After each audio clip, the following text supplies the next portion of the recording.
Ay, kalimutan ko.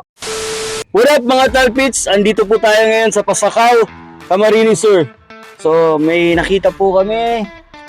Gasoline Boy, bibigyan natin ng konting kasiyahan. Let's go!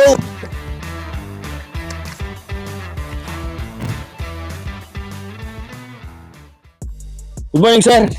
Ako po si Motongo TV. So meron po tayong palaro. Bibigyan kita ng tatlong katanungan. Mananalo ka ng 100 pesos sa bawat sagot mo.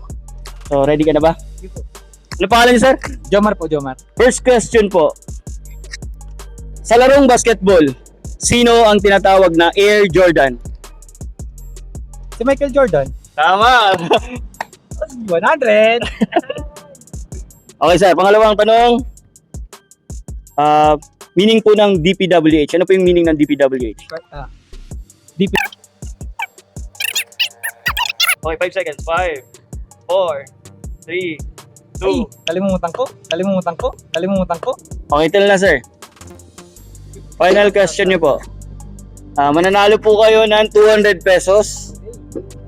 Sino ang presidente ng Pilipinas? Ngayon, Ah, si ano? Ano yun?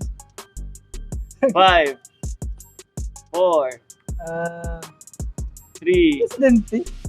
2, 1. Okay. Kalimutan. Yung kalimutan mo? Yan, ito daw, meron tayo. Wait lang. Sir, sino yung presidente ng Pilipinas? Bongbong Marcos. Okay, manalo ka ng 200 pesos. Swerte. This is Motomo TV. Tumaman. Thank you.